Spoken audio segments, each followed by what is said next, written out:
Hello అండి, నమస్తే. ఇప్పుడు మాట్లాడే టాపిక్ వచ్చేసి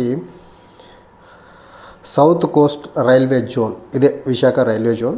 మనకు ఆంధ్రప్రదేశ్ రాష్ట్రం ఆంధ్రప్రదేశ్ అండ్ తెలంగాణగా విడిపోయినప్పుడు 2014 ఆంధ్రప్రదేశ్ పునర్విభజన చట్టంలో షెడ్యూల్ 13లో ఆంధ్రప్రదేశ్కి ఒక కొత్త రైల్వే జోన్ని ఇవ్వాలనేసి ఆంధ్రప్రదేశ్ రీఆర్గనైజేషన్ యాక్ట్లో పొందుపరిచారు. కానీ కేంద్రంలో ప్రభుత్వంలో 2014లో పవర్లోకి వచ్చినటువంటి బీజేపీ గత 10 సంవత్సరాలుగా నాంచుకుంటూ వచ్చి ఎట్టకేలకి ఇప్పుడైతే శంకుస్థాపన చేశారు. ఇవ్వడం అయితే 2019 ఫిబ్రవరిలోనే ఇచ్చారు. బట్ బీజేపీకి అది కండ కావరం అనండి, కండ బలం అనండి, లోక్సభలో ఉన్న బలాన్ని అడ్డం పెట్టుకొని ఆంధ్రప్రదేశ్లో ఎంతో ఒత్తిడి చేస్తే కానీ 2019 ఎన్నికలకు ముందు బీజేపీ ఆంధ్రప్రదేశ్కి ఏం చేసింది అనేసి ఒక పెద్ద మొత్తంలో చర్చ జరిగి బీజేపీ మీద ప్రజలు విసిగెత్తున్న క్రమంలో 2019 ఫిబ్రవరిలో అనౌన్స్ చేశారు. 2019 ఫిబ్రవరిలో అనౌన్స్ చేసి దాన్ని కార్యరూపం దాల్చకుండా దాన్ని అలా డ్రాగ్ ఆన్ చేసుకుంటూ వెళ్ళారు. ఎన్నికల్లోకి వెళ్ళిపోయిన తర్వాత 2014 కంటే ఎక్కువ మెజారిటీ వచ్చింది బీజేపీకి. ఇంకా 270 మంది ఉన్నప్పుడే మాటినని బీజేపీ 300 మంది ఎంపీలు వచ్చిన తర్వాత ఇంకా మాటింటారా? మాటిలా. 2019 నుంచి ఈ రోజు వరకు కాలయాపన చేసుకుని రేపు ఎల్లుండి ప్రధానమంత్రి గారు విశాఖకు వస్తున్నారు. విశాఖ వచ్చే క్రమంలో మనకు సౌత్ కోస్టల్ రైల్వే జోన్, అదే విశాఖ రైల్వే జోన్కి అయితే శంకుస్థాపన చేసేదానికైతే పూనుకున్నారు. 10 సంవత్సరాలుగా కాలయాపన చేసి ఎట్టకేలకు అట్లీస్ట్ ఇప్పటికన్నా ఇప్పుడు బీజేపీకి పార్లమెంట్లో బలం లేదు కాబట్టి, ఆంధ్రప్రదేశ్ యొక్క ఎంపీల యొక్క అవసరం ఉంది కాబట్టి తప్పనిసరి పరిస్థితుల్లో తలొగ్గి ఆంధ్రప్రదేశ్ విభజన చట్టంలో పొందుపరిచిన వన్ ఆఫ్ ద డిమాండ్ని ఇంప్లిమెంట్ చేసే ప్రయత్నం అయితే చేస్తున్నారు. దీనివల్ల ఇప్పుడు ఆంధ్రప్రదేశ్లో ఉన్నటువంటి ఏ zones, south central railway zone, Secunderabad railway zone ఏదైతే సౌత్ సెంట్రల్ రైల్వే జోన్ ఉందో, ఇప్పుడు ఆంధ్రప్రదేశ్లో ఉన్నటువంటి 3 డివిజన్స్ ఉన్నాయి. మనకు 4 ఉన్నాయి జనరల్గా. వాల్తేరు డివిజన్ వచ్చేసి మనకు ఈస్ట్ కోస్ట్ రైల్వే కింద భువనేశ్వర్ కిందకి వెళ్తుంది. Waltair division east Coast railway జోన్లో ఉన్నటువంటి వాల్తేరు డివిజన్ కూడా సౌత్ కోస్టల్ రైల్వే జోన్, అదే విశాఖ రైల్వే జోన్లోకి రాబోతుంది. అండ్ ఆంధ్రప్రదేశ్లో ఉన్న మిగిలిన 3 division, Guntur division, Vijayawada division and Guntakal division, ఈ 3 డివిజన్లు సౌత్ సెంట్రల్ రైల్వేలో సికింద్రాబాద్ కింద ఉన్నాయి. ఈ 3 డివిజన్లు కూడా ఇప్పుడు విశాఖ రైల్వే జోన్ ఏదైతే కొత్తగా రాబోతుందో south coastal railway zone, so ఆ జోన్లోకి వెళ్ళేదానికి ఆస్కారం ఉంది. సో దట్ ఇప్పుడు ఆంధ్రప్రదేశ్లో ఉన్న డివిజన్స్ అన్నీ కూడా అంతకుముందు ఆంధ్రప్రదేశ్లో ఉన్న 3 డివిజన్లు గుంటూరు, గుంటకల్ అండ్ విజయవాడ డివిజన్లు సౌత్ సెంట్రల్ రైల్వే కింద ఉండేవి. అండ్ వాల్తేరు డివిజన్ వచ్చేసి భువనేశ్వర్ కింద ఉండేది. ఇప్పుడు ఆంధ్రప్రదేశ్లో ఉన్న అన్ని డివిజన్స్ని ఒకే జోన్, అది కూడా south coastal railway zone, Visakhapatnam కేంద్రంగా ఏర్పడబోతున్న జోన్ కిందకి వచ్చేదానికైతే గవర్నమెంట్ ఆఫ్ ఇండియా ఒక అప్రూవల్ని అయితే ఇచ్చేసింది. సో దీనివల్ల ఇప్పుడు రైల్వే అడ్మినిస్ట్రేషన్ ఏదైతే ఉందో, రైల్వే రిక్రూట్మెంట్ బోర్డు అవనివ్వండి, రైల్వే రిక్రూట్మెంట్ బోర్డు వస్తుంది. సో రైల్వే రిక్రూట్మెంట్ బోర్డు వస్తే ఖచ్చితంగా రైల్వే జాబ్స్కి యాస్పిరెంట్స్ ఎవరైతే ఉన్నారో ఖచ్చితంగా ఇప్పుడు తెలుగు రాష్ట్రాల్లో ఎక్కువ మంది అప్లై చేసుకునేదానికి ఆస్కారం ఉంది.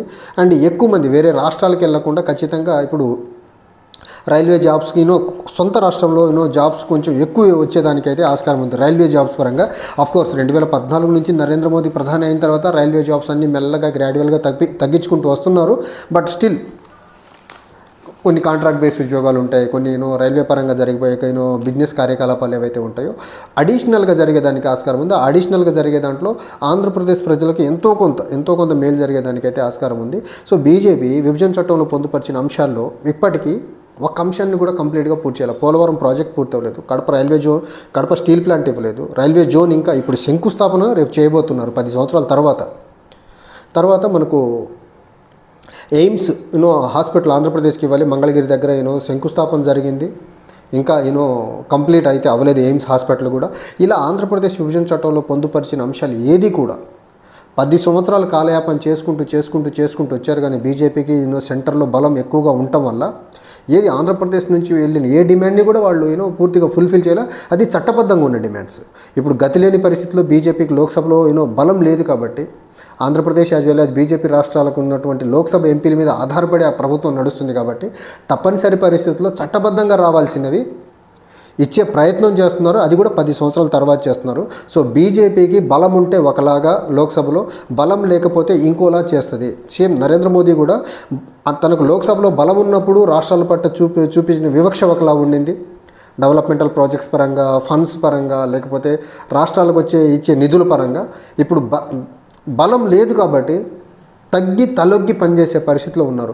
ఇది విభజన చట్టాన్ని ప్రాపర్గా ఇంప్లిమెంట్ చేసి ఉంటే నరేంద్ర మోదీ గారికి దేశం పట్ల పర్టికులర్లీ రాష్ట్రాల పట్ల ఈక్వాలిటీ సమాన దృష్టి ఉంటే 2014లో ఆయన అధికారంలోకి వచ్చిన తర్వాత 14లోనో 15లోనో 16లోనో 17లోనో 18లోనో 19లో అనౌన్స్ చేసిన తర్వాత అయినా కనీసం 19 నుంచి 24 మధ్యలో అనౌన్స్ చేసేవారు. రైల్వే జోన్ని శంకుస్థాపన చేసేవారు. చాలాసార్లు ఆయన విశాఖపట్నం వచ్చి వెళ్ళి ఉన్నారు. ఈవెన్ జగన్మోహన్ రెడ్డి గారు ముఖ్యమంత్రిగా ఉన్నప్పుడు కూడా ఆయన వైజాగ్ వచ్చారు.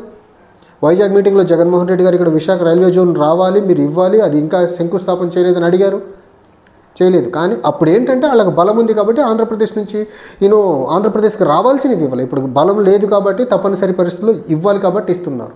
అంతే తప్ప వాళ్ళకి ఆంధ్రప్రదేశ్ మీద స్పెషల్గా ప్రేమ లేదు. ఇదేమన్నా లేనిపోని డిమాండ్ కాదు. క్లియర్గా పార్లమెంట్ చేసిన చట్టంలో ఉన్న అంశాన్ని 10 సంవత్సరాల తర్వాత కాలయాపన చేసి ఇచ్చే ప్రయత్నం అయితే చేస్తున్నారు. ఇప్పుడు ఆంధ్రప్రదేశ్ రైల్వే అడ్మినిస్ట్రేషన్ పరంగా చూసుకుంటే ఇప్పుడు అన్ని డివిజన్స్ అన్నీ ఆంధ్రప్రదేశ్ సెంట్రిక్గానే సౌత్ కోస్టల్ రైల్వే జోన్ ఏదైతే ఏర్పడుతుందో కొత్తది విశాఖపట్నం కేంద్రంగా, సో దాని సెంట్రిక్గానే రైల్వే అడ్మినిస్ట్రేషన్ మొత్తం జరిగేదానికి అయితే ఆస్కారం ఉంది. 10 సంవత్సరాల తర్వాత అట్లీస్ట్ ఆంధ్రప్రదేశ్కి రైల్వే జోన్ ఇస్తున్నందుకు ఎంతో కొంత హ్యాపీగా అయితే ఫీల్ అవ్వాలి. Thank you.